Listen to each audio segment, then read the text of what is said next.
E aí, beleza? Tudo bem? Bom, muitas pessoas viram o meu vídeo das coisas que eu li no primeiro semestre e me perguntaram muito sobre esse livro aqui. Pediram para eu falar sobre a biografia do Renato Russo. E eu falei que eu ia comentar um pouco mais de calma. Mas eu vou comentar também tudo o que eu li esse ano sobre o Renato Russo. Eu estou lendo esse daqui, Só por Hoje e para Sempre, o diário da internação do Renato na clínica Vila Serena, no Rio de Janeiro. Então vamos lá. Vou deixar por último. Essa biografia do Renato Russo, por que eu acho que ela não... Ela é muito boa, ela é detalhada, ela conta, ela é bem cheia de imagens de arquivo da família, tudo. Tá? Tem fotos, tem trechos de cartas, essas coisas. Coisas que eu não gostei. Vou contar. A edição que eu comecei a ler, e não era essa capa. Era a capa antiga, que é uma capa bem mais legal. Vou ver se eu descolo uma foto dessa capa. Essa capa do filme, Faroeste Caboclo, ficou meio cagada, na minha opinião. Por quê? O que tem de edição para ela ser considerada uma edição especial? Tem um trabalho aqui no fundo sobre o filme. Tem uma tese sobre o filme Faroeste Caboclo, um ensaio. Tem aqui Faroeste Caboclo, um filme de René Sampaio, A Poeira e o Mármore, ensaio inédito. É só por causa disso que o livro ganhou essa capa do filme, fazendo referência ao filme, que tem os atores, o João de Santo Cristo e a Maria Lúcia. Menina ingrata. O Carlos Marcello, que é o autor da biografia, conta a história de uma forma tranquila, como eu disse anteriormente, cheia de detalhes, com boas referências. É uma escrita fácil, você devora o livro, é muito rápido. Eu li acho que em 2 dias. Mas o que eu não gosto? E aí vai spoiler. Se você não gosta de spoiler, foda-se. Eu não gosto porque o livro ele acaba mais ou menos em 1993 e o Renato morreu em 96, ou seja, tem, por exemplo, isso daqui é muito legal, é o parecer da censura sobre a música Dado Viciado. Então tem uns documentos históricos muito legal. Só que daí chega em 1993, beleza, acaba o livro, eles pulam 3 anos e já vai para a morte do Renato. Então, ou seja, esses 3 últimos anos, que por acaso é de quando ele saiu da internação da Clínica Serena até a morte, a gente não sabe como foi. Aí, vocês ouviram de fundo alguém chupando uma cana? Sabe como é que é chupando cana? Quando você está com o nariz entupido, você faz... Então é a Duda Koyama. Então esses 3 anos da vida do Renato, a gente não sabe o que aconteceu. Podia estar contado? Podia. Podia ter sido melhor escrito? Podia. Podia ter sido abordado de outras formas? Podia. Contudo, eu não sei também até que ponto o Giuliano Manfredini, filho do Renato, e o espólio da Legião Urbana, eu não sei até que ponto eles autorizaram a escrita aí, né? Porque vocês devem saber que somente agora, há uns meses atrás, um mês e pouco atrás, é que foi autorizada a escrita de biografias sem a necessidade da autorização do biografado, né? Ou seja, você pode escrever a sua biografia sobre quem você quiser. Obviamente, e aí é uma coisa que eu concordo, se você ferir a imagem da pessoa, se você denegrir a imagem da pessoa, se você de alguma forma contribuir para que a imagem dessa pessoa seja vinculada de forma errada, por exemplo, suponhamos que o Renato Russo não era um dependente químico, não era um alcoólatra, e o Carlos Marcello tivesse posto isso aqui como revelação na biografia. Olha, o Renato Russo era um cara que bebia, era um cara que fazia festas com 5, 6 rapazes no seu apartamento. Se a gente não soubesse disso via imprensa, o livro poderia ser vetado. Olha, você não pode colocar isso aí. Mas já era de domínio público. Então a família, mesmo sendo de domínio público, a meu ver, na época, poderia ter barrado. Não barrou, ainda bem. Nem todo mundo é igual o Roberto Carlos, fica dando mancada. Então é isso. Esse é o primeiro livro. Ah, Jim, mas compensa ler? Claro que compensa ler, cara. Sempre compensa ler. Porque essa é a minha opinião. Isso não é uma resenha, isso é a opinião de alguém que leu. É um bate-papo sobre livros, tá? Não venha me cobrando assim, mas o professor fala desse jeito. Eu não estou dando aula para você, cara. Você não é meu aluno, velho.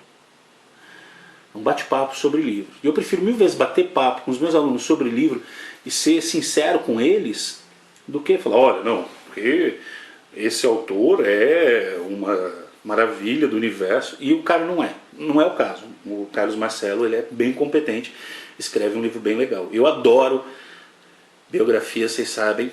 Então tem aqui. Foi lançado pela Agir, pela editora Agir. Renato Russo, o Filho da Revolução. Eu vou mostrar a lombada, porque talvez você vai encontrar ele assim na livraria, se você for comprar. Daí, conversações com Renato Russo.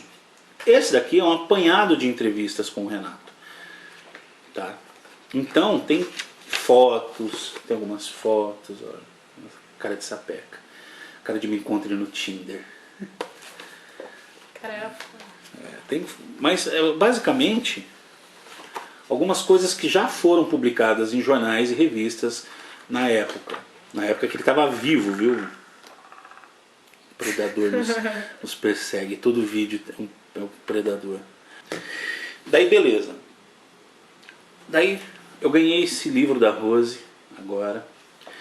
Só por hoje e para sempre. Renato Russo, Diário do Recomeço. 29 dias sem álcool e drogas. O diário que o líder da Legião Urbana escreveu na clínica de reabilitação. Por que eu acho importante esse livro? Primeiro, porque ele é muito gostoso de ler.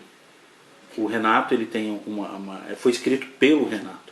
São os textos do diário dele. Então tem algumas anotações, tem a letra do Renato em diversos lugares. Ó. Essa daqui era a letrinha dele.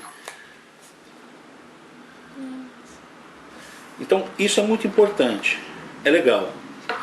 E por que isso é importante? Muita gente tem uma glamorização sobre o mundo do álcool e das drogas, entendeu?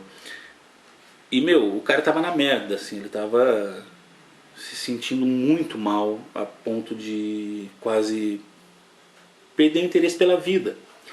E a gente sabe que isso é capaz, né? Vamos relembrar só do Robin Williams esse ano, que cometeu suicídio, porque ele estava numa bad vibe também, regado, ele tinha um passado regado a álcool e cocaína, né? E o Renato, ele trata isso de uma forma muito clara aqui. Não só os usos das drogas, da heroína, da maconha, do haxixe, da cocaína, por enquanto, só foi isso que ele usou. No livro aqui, que ele conta. E o álcool. Tá? Então, ele trata de uma forma, e como tinha que ser, muito crua, muito verdadeira. É triste em alguns pontos você saber que uma pessoa que você admirava tanto quando você era adolescente passou por esses perrengues e que, poxa, mesmo assim ele conseguia criar algumas coisas bem legais. Tem gente que não gosta, tem gente que gosta, mas... E esse livro, ele conta... né? Por que, BenTV? Esse livro ele conta como que foram esses 29 dias em que ele passou limpo e se tratando através do AA, dos narcóticos anônimos, muita coisa interessante. Tá? Eu vou ler aqui a quarta capa. O relato escrito por Renato Russo entre abril e maio de 93, expondo sua luta contra a dependência química e pela vida, finalmente está à disposição de seus fãs. Um depoimento íntimo, corajoso e repleto de humanidade.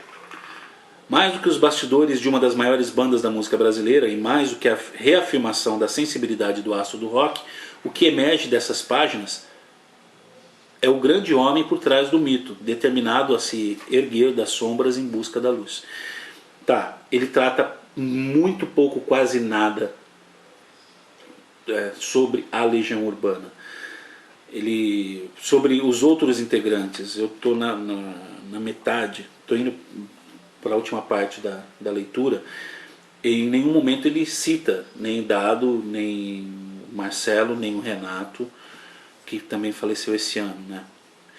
E ele fala sobre as viagens da banda, isso ele fala, hotel, sobre festinhas, e sobre o nervosismo dele, e como que o mundo externo acabava de alguma forma influindo para que ele se sentisse deslocado, uma pessoa que as pessoas não gostavam, e ele sabia que muitas vezes as pessoas só estavam perto dele por causa da grana e por causa da fama. E por quê? Tinha muita, tinha muita droga rolando, né, cara? Então às vezes você quer ir na veia do cara, você vai como? Vou encostar no magrelo ali porque ele tem. E era uma grana, por exemplo, o grama da heroína, ele fala aqui, acho que eram $200 em 93. Vocês lembram que, não, vocês não lembram, né? Antes do plano real, tá? Isso é um ano antes do plano real, então $200, não que hoje não seja, mas era grana pra caramba. Entendeu? E ele fala que por causa de algumas relações ele teve sim prejuízos inclusive financeiros, porque quando você está bem você está cheio de amigos, quando você está na merda você não tem ninguém para caminhar do seu lado pela noite. Então é isso, vale a pena essa leitura, leia com carinho, leiam com carinho, leiam com atenção e acima de tudo leiam com respeito. Como eu disse, ano que vem completa 20 anos da morte do Renato. Eu vou ler um trecho da apresentação do livro. Foi escrito pelo Juliano. Meu convívio com meu pai foi breve, mas intenso. Poucos anos que equivalem a séculos. Maior só a saudade. Desse período guardo uma imagem forte. Meu pai sentado à mesa, no sofá ou numa poltrona, preenchendo cadernos e cadernos com sua letra miúda e metódica. Um dia, intrigado, perguntei: pai, por que você escreve tanto? Porque nos próximos 50 anos, Juliano, as pessoas poderão saber o que eu sinto e penso hoje, respondeu ele. Criança, não poderia entender o que hoje compreendo com nitidez. Renato Russo escrevia para a posteridade, para a história, visionário que era. Indiferente ao presente e ao seu determinismo biológico, meu pai dialogava com o futuro de forma transcendental e mágica, coisa de gênio. Passados quase 20 anos desde a morte de Renato Russo, seu desejo começa a tomar forma com a publicação deste volume.